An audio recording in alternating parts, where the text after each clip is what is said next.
Hello folks. So I've had some people ask if I would remake the video that I made a few years ago about doing solo estrogen therapy, which is doing estrogen only, without testosterone blockers, and you can suppress testosterone on your own using just estrogen therapy. I have new video editing software and everything, and it has a little bit clearer sound, and I'm a little more awake now. I was tired whenever I did that video and I sound half dead. So anyway, getting into it.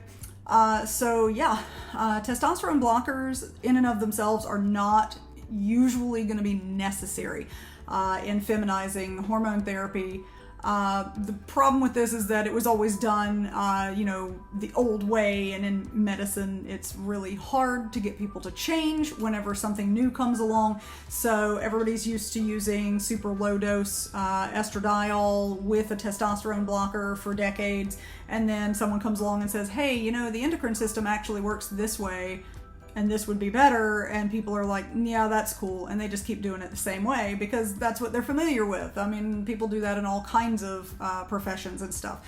But anyway, so the way that this works is essentially, rather than give low-dose estrogen with a testosterone blocker, we give a higher dose estrogen, which actually it's not really dependent on the dose. It's more the levels that you achieve as to what you're going to be suppressing testosterone with.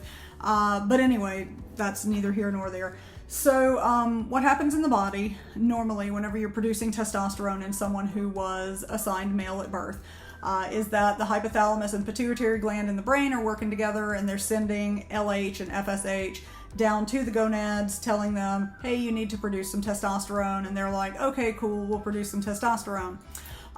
The way that they know when they need to slow up on producing testosterone is because testosterone itself gets converted or aromatized into estrogen, and whenever there's a certain amount of estrogen in the body, the hypothalamus, pituitary gland, and all that up here go, hey, okay, there's this amount of estrogen in the body, so that means that we must have X amount of testosterone in the body, so we can stop producing testosterone at this point in time. So what we're doing is essentially using that feedback mechanism wherein the brain is sensing how much estrogen is in the body by feeding estrogen to you, whether it be through a pill or an injection or a patch or what have you, and we're raising your estrogen level to a point that the brain senses, hey, we've got enough estrogen, so we don't need any more testosterone, and so it stops sending LH and FSH down to the gonads, which then shuts off that internal or endogenous production of testosterone. Ta-da! It's as easy as that. It really is. Like, there's no magic to it. It's literally just how the body works. So rather than having you always cranking out T, we're going to throw enough E at you that your body says, oh, I must have enough T because I have this much E. Pretty simple stuff.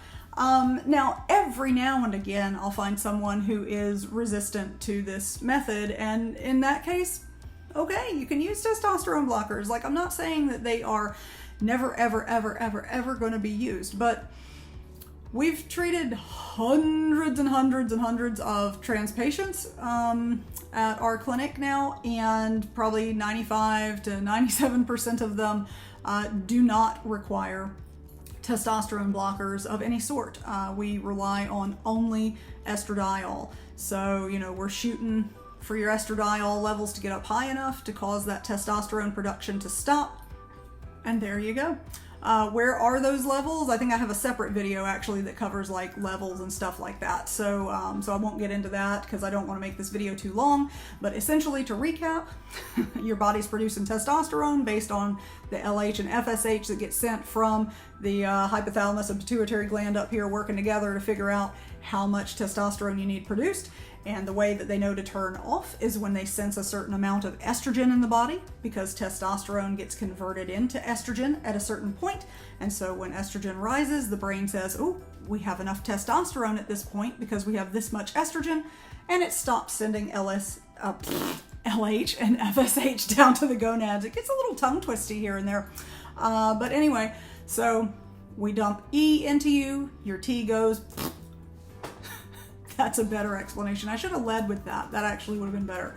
we feed you E, your T goes, got it. Okay, that is my professional rendition of the hypothalamic pituitary gland participation of T production. Anyways, so I hope this was a little bit easier to watch than the other video. I know it was like 11 or 12 minutes long and I was droning on like because I was half asleep. Hope this helps. All right.